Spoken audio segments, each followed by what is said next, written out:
कांग्रेस वाम मोर्चा गठबंधन में नहीं शामिल। एआईएमआईएम कांग्रेस का ओवैसी की पार्टी से गठबंधन से इनकार। इंडियन सेकुलर फ्रंट ने दिया था गठबंधन का प्रस्ताव। वोटों के ध्रुवीकरण को खत्म करने की थी सारी कवायद। तो कुल मिलाकर ये कांग्रेस और वाम दलों का जो गठबंधन है उसमें इंडियन सेकुलर फ्रंट भी आएगा, ये कहा जा रहा था। एक्चुअली ये कहा जा रहा था कि 130 सीटें कांग्रेस अपने लिए मांग रही थी इस गठबंधन में, लेकिन फिर ये कहा गया था कि 30 सीटों पर अकोमोडेट किया जाएगा इंडियन सेकुलर फ्रंट को। लेकिन अब ये कहा जा रहा है कि कांग्रेस इस पक्ष में नहीं है कि इंडियन सेकुलर फ्रंट के साथ गठबंधन हो। संगीत रागी, जल्दी से अपनी बात कीजिए, मुझे गठबंधन स्पेसिफिक बात पर आना है।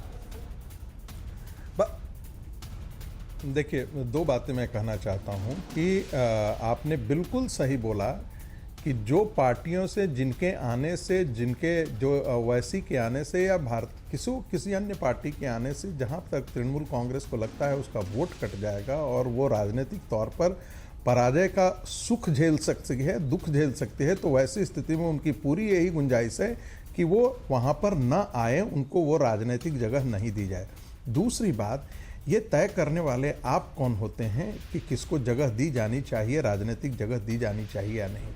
तीसरी बात मेरा कहना है कि जय श्री राम का नारा जो है वो आपके लिए हो सकता है कि वो कॉम्युनल हो और अल्लाह अकबर का नारा आपके लिए सेकुलर हो, लेकिन यह देश राममय ही है, ये देश अल्लाह अकबर के नारे से नहीं चल सकता है। ये मैं पुनः स्थापित करके ये बात बहुत पुरजोर तरीके से बोल सकता हूँ। इस देश का विभाजन साहब आपने कर दिया है अल्लाह अकबर के नाम पर। ये बाकी बचे हुए देश में भी अब जय श्री राम का नारा नहीं गूंजेगा तो इस देश का हिंदू समाज जय श्री राम कहां जा करके बोलेगा। लेकिन सवाल तो ये है ना संगीत रागी कि डिस्क्रिशन तो उस गवर्नमेंट का है ना, जिसको ये फैसला लेना है। गवर्नमेंट को फैसला लेना है कि लॉ एंड ऑर्डर सिचुएशन हो सकती है कि नहीं और उसको रैली की इजाजत देनी चाहिए कि नहीं। और अगर ये डिस्क्रिशन सरकार है तो सरकार का है तो उस पर छोड़ना चाहिए, बगैर ये आरोप लगाए कि यहाँ पर देखिए जैसा माथा वैसा टीका लगाया जा रहा है। You show me the man, I will tell you the rule हो रहा है। अपराजिता से जरा से ये बात समझना चाहता हूँ। संगीत जी प्लीज सबको अकोमोडेट कर, आपके पास आता हूँ ना, मैं आपके पास आ रहा हूँ। अपराजिता जी, सरकारें अपने हिसाब से तय करती हैं, कम से कम यहां पर उनको ये रूम मिलना चाहिए कि आपका अधिकार है, आप तय कीजिए कहां रैली होगी कहां नहीं।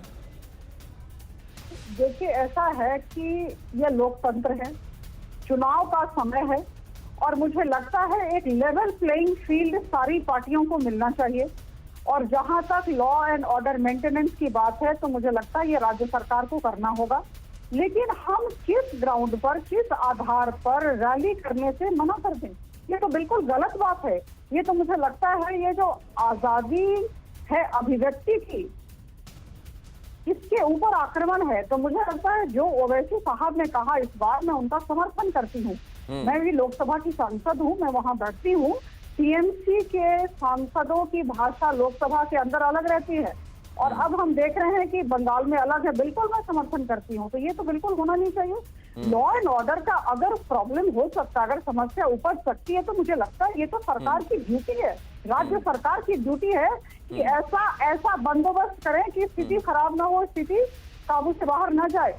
लेकिन आप किसी की भी एक नजरिया ये है कि कानून और व्यवस्था की स्थिति बिगड़ने ना पाए, इसलिए राज्य का यह विशेषाधिकार है कि कहीं पर अगर ऐसा अंदेशा है तो वहां पर वो चीजों को नियंत्रण में पहले से ले सकती है।